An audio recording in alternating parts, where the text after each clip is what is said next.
Hello everyone, and welcome back to the Social Work Bubble. I'm so glad you're here. My name is Laura, and I have my BSW and MSW, and currently practice as a therapist in New York City in an outpatient mental health clinic. Before we get started, don't forget to like, comment, share, and help us. And that's not the point of social work, right? Social work can be very empowering, not only to the people that we support and serve, but to ourselves in creating change at all levels systematically. So today I just wanted to kind of review some fun moments that I've had as a social worker, and if you're comfortable sharing any moments that really made you reflect on, wow, I chose the right field to be in, please share, wherever you're listening to. So I guess I'll start at the very beginning of my career as a social worker. This is also very off the cuff. I didn't really plan out usually I write a script for a podcast, and I did not do this today. So we'll see how it goes. I'm also recording this because I had a therapy session that was canceled. So it's very spur of the moment. So we'll see how this goes. I apologize if it's kind of chaotic or unorganized. So I will start with when I was an undergrad. I started off at community college. I stayed pretty locally, so I commuted from home into the local community college, and that's where I got my associates in human services. A little background about me actually is I started off as a nursing student. I started off as a nursing major at community college, and during my second semester, I was quite honestly burnt out because I hated what I was doing. I had clinical rounds. I had just this very medical clinical work, shots and just things I had absolutely no interest in whatsoever. And even during my clinical, I would often sit with patients, and I found myself so avoiding the medical aspect of the work, doing body assessments, doing vitals, giving shots, all that kind of stuff. I avoided it so hard, and instead I would often just sit with the clients that I was working with, and I would just talk to them. I'd get to know them. There was one time we did a puzzle together. It was wonderful. And during my second semester, I realized that it wasn't for me, and I'm just I can't do this. It's not enjoyable. It's not what I want. I don't look forward to it. It makes me cry all the time. I don't like it at all.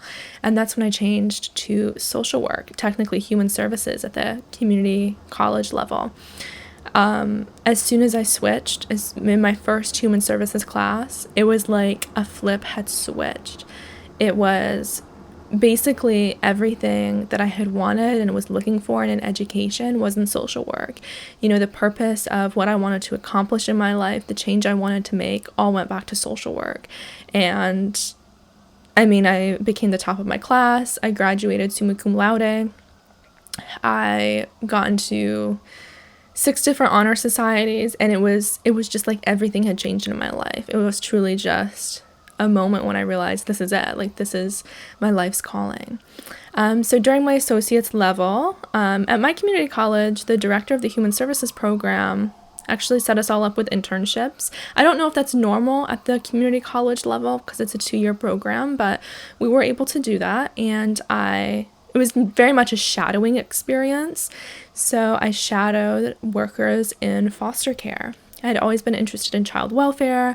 All the volunteer work, all the work I'd done previously was with children. And I kind of knew that's where I wanted to go in terms of social work. Now I do work with a lot of kids, but it's interesting how my perspective has changed because I used to swear off working with adults. And here I am working majority with young adults and honestly even some older adults. And I love that work too. So kind of a random tidbit, but keep your mind open, right? Don't just go in thinking, well, this is it. This is all I'm going to do. Because that's the beauty of social work is it's incredibly flexible and you can change, what you want to do but still be in social work. So during my foster care internship, I learned a lot about the foster care system. I learned a lot about adoption. And I think one of my favorite moments that I can remember from that was getting to know the foster parents. And of course, the children. But I think getting to know the foster parents and also the parents that were working towards reunification, or even those who weren't, just getting to know everyone that was involved was so important for me, because I think so often, especially in foster care, so many people view it as like so black and white, like, oh, these parents did this, they must have their kids taken away and never get them back and this and that. And that's not the case. I do think there are some situations family reunification is absolutely like not okay, and different areas should be pursued, of course, otherwise adoption wouldn't be a thing. But to me, one of my experiences in working with parents who are, actively getting substance use treatment, mental health treatment, and honestly, even those who weren't, even those who declined services, who still weren't in that place to feel motivated, forming a relationship with them was a moment for me that really made social work a lot grayer. Because I came from a very conservative small town, and community college was only the town over, right? So it wasn't like a huge difference in terms of ideology and beliefs, but it was that experience that first made me realize, wow, this world is a lot more complicated than what I was informed of. And I know that statement, saying that out loud, of course, comes from a place of incredible privilege. I come from a small, predominantly white middle-class town. And so, saying that and just having that realization as a college student, a first-year college student, is, I think, the definition of white privilege. And so it's important that I acknowledge that. But that for me was a moment when I realized how complicated the system was and how gray social issues were. That really nothing was black and white. That adoption, foster care, family reunification, it was also complex. And that was when I first started to develop an understanding and interest in survivors and also people who committed crimes or used substances, and how so much of that actually overlaps with each other. And majority of the parents that had kids taken away or placed in foster care were survivors themselves, and just had so many other experiences of trauma. Of course, not excusing anything that happened, but for the first time I was really provided humanized context of situations, and just seeing that progression for me in terms of my understanding of social issues was when like some lights really started turning on for me. When I graduated from community college, I transferred into a SUNY college, SUNY Fredonia, to a 4-year social work program. So I transferred into my junior year. I really thrived there. I truly think of, that undergraduate program as my home. When I think about my college experience, I think about Fredonia, and it was just a phenomenal program. I mean, it's a small SUNY school, and it was still like relatively in the same area that I grew up in. While I was there, I interned at a child advocacy center because, I was interested in child welfare. While I was in community college, for one of my projects, I actually did a whole entire organization assessment and paper on a child welfare organization that happened to be this child advocacy center. And so when I was at the bachelor's level and we were starting to interview and really hone in on what kind of internship we wanted to have, that was the first thing that came to mind. I specifically requested to be placed at this agency because I'd actually done a paper on it, to really get familiar, which helped me tremendously in the interview when they asked me, how much do you know about us? And I was really able to give them a pretty thorough rundown because I had written a whole paper. Working at and being an intern at the Child Advocacy Center truly changed any kind of career trajectory that I thought I would have.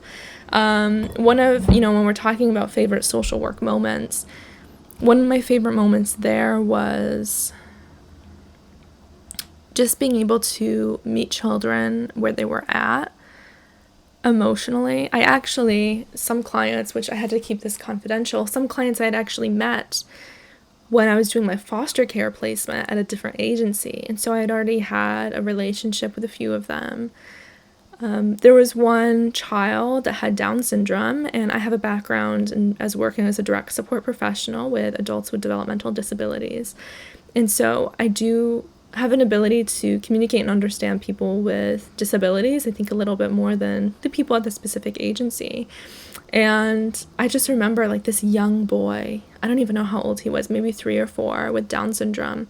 We were in the waiting area, and he was the one that had to come in for a forensic interview regarding alleged abuse that had occurred.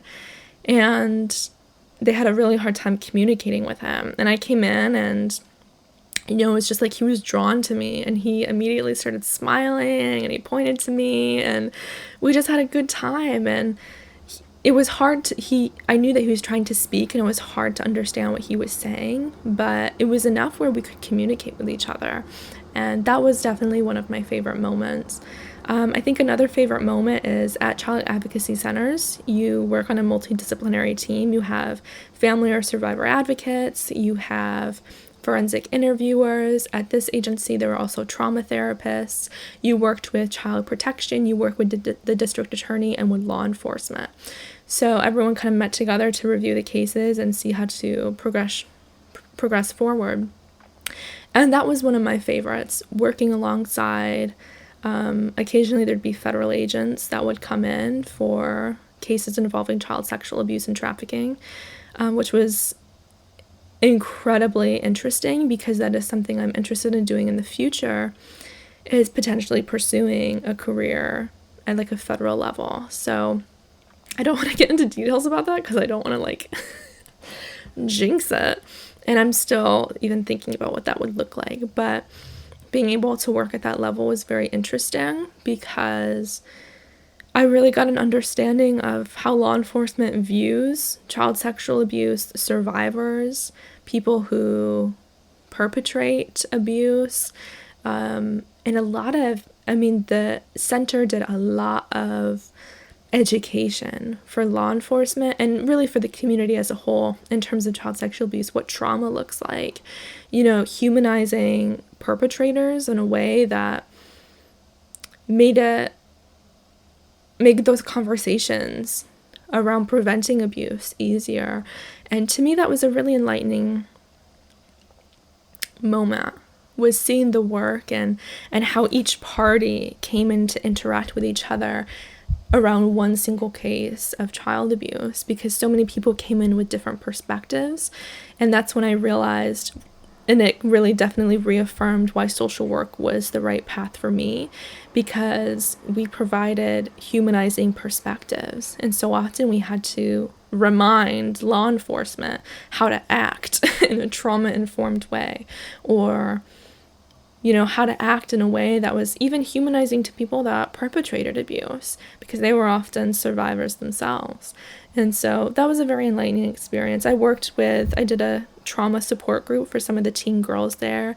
I loved that. I loved it so much. We did so many different activities together. I was a shy person. I think since then I've gotten so much more confidence, but being able to just form relationships with them and really get to know each other and just, sit down and do some crafts about self-care, coping skills, relationships. It was really, really fun. And I think, we've had moments with just individual kids there. One in particular I know I had a very good relationship with. We just sat in the waiting room, and it was a teen girl. And we just got to know each other, and they actually brought me in to another meeting with her because I was one of them that had a really good relationship with her.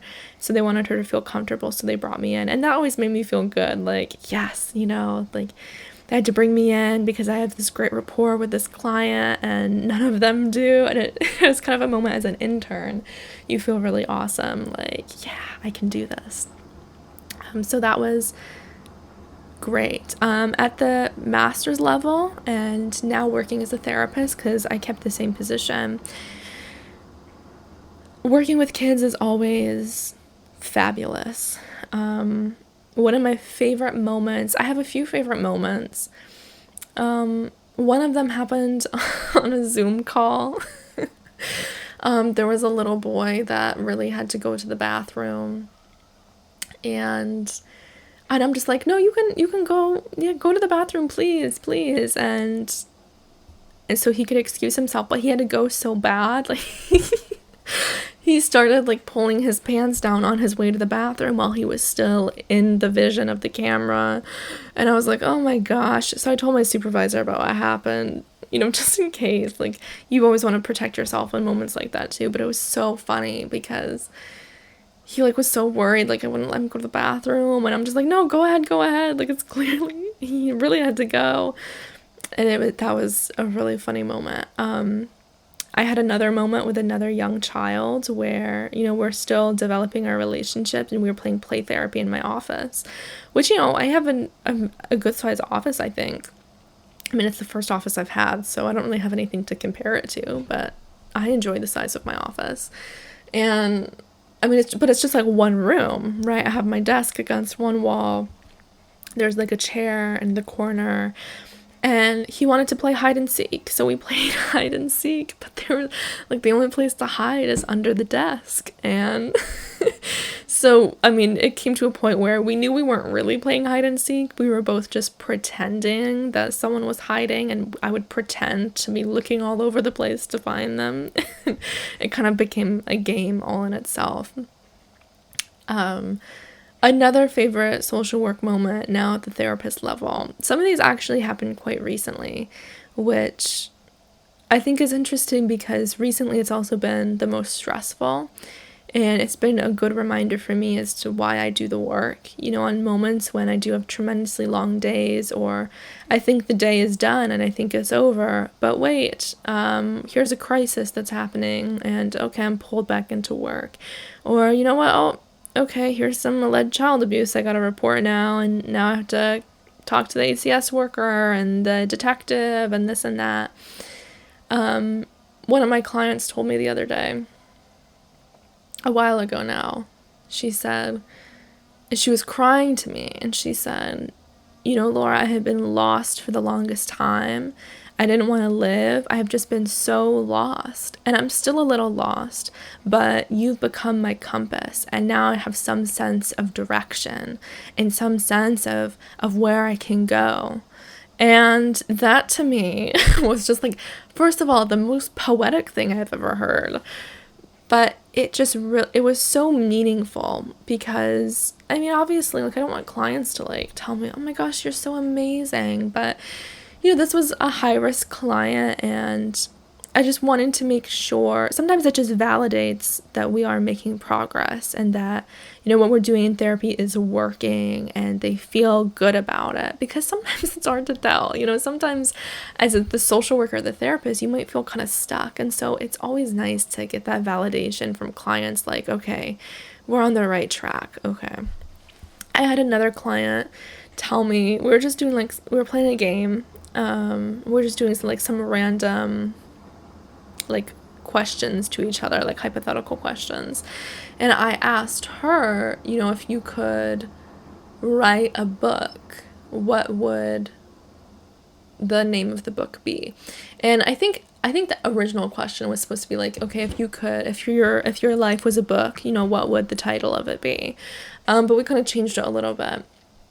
And she said to me, she was just like, I would call my book I Admire Her, and it would be about how you, talking about me, Laura, how you are the best therapist I've ever had. And it was just like, it's like moments like that where I'm just like, oh my gosh, I cannot, like, it's too much, it's too cute. It's like the sweetest things, like, who comes up with this stuff? And it was just, it was the sweetest thing I ever heard. And I've learned from past experiences what I've tried to do the first time a client really complimented me. Not to say that I downplayed it, I thanked her for it, but I tried to reflect on, it's not just me. I only talk to you 45 minutes a week. You're doing the work. I want you to be proud of yourself because you've done the hard work of getting to where you are. And I've discovered that doesn't work, because that can still come across as, downplaying and kind of minimizing the compliment. And so now I've learned to just really take it, to take it in stride, and I think later, maybe in another session, to reflect on their progress and their strengths. But, when a client does open up and say something like that to you, it comes from a place of like deep meaning, and they want to be kind. They want to really articulate what an impact you've had. The last client I'm going to talk about, because I do have to wrap up now, is one when we first started working together. I was an intern, and they would never come to any therapy sessions. It was incredibly difficult. They would just not show up. They'd come like one session, they'd miss another, and, as an intern, I was frustrated because I didn't have a lot going on as an intern. I wasn't getting paid. I wanted to be productive. I talked to my supervisor about it, and we decided to do kind of a contract agreement. And she came in for a therapy session, and I kind of just laid out in this contract, you've attended like 4 therapy sessions and you've missed 18, which writing it down in numbers for me was also shocking, but it was shocking for her. And she sat down across from me and she was like, Laura, I'm going to be honest with you. I thought coming in here today, you were going to close my case and discharge me, and come in here and see that you still want to work with me, and that, you want to make sure that I'm coming to sessions. No one has ever done that for me before. And, that really means a lot to me. I'm definitely going to do better. So far, at this point, we've gotten to a place. I mean, she attends every single session, every single week, and hasn't missed one in months at this point. Months, like months and months. And the only time she has, I think, is like for a serious, like medical reason or something, or childcare reason, but it's not like the different excuses she used to give before. And really recently, only a couple weeks ago, that was months ago when we had that discussion, and she said that. And then recently, a couple weeks ago, she sat down with me and she said, and she started crying while we were doing teletherapy, and she said, Laura, I don't think you understand how much you mean to me. I want my family to meet you. I want you to be at my wedding. I want my future husband to meet you, which she knows that's not possible. She was just trying to express, how she felt. And she was just like, I don't think you understand. You were the first person that never gave up on me. You were the first therapist I ever had that didn't close my case. You were the first one that was willing to work with me when I kept on not showing up. And you were there for me at the worst moment in my life when no one else was. And she went on, and it was, it was really cute. It was really beautiful. I really thanked her, and we kind of talked about it and processed it some more. And I think that's obviously research continues to show, one of the tenets of effective therapy is the therapeutic relationship. And I've seen that in my own therapy with my own clients. They'll listen to me, they'll be accountable, they'll continue to make progress and thrive because of our relationship, because they want to come back to our therapy sessions and impress me, with whatever they accomplish. They want to feel like it's being productive too. And that's what I've learned. So these are only a couple moments from my short time in the social work field. Thank you all so much for listening. Happy Social Work Month to all the fabulous, fabulous social workers, essential workers. If you have any comments or want to share your experience, please comment or share on whatever platform you're listening on. You can follow me at Social Work Bub on Instagram, Twitter, Facebook, and Pinterest. You can also check out the Social Work Bubble Etsy shop, where I provide worksheets and activities for social workers, therapists, and others in this field, and my website and blog, thesocialworkbubble.com. I hope you're all staying safe, and I look forward to continuing growing together in the wonderful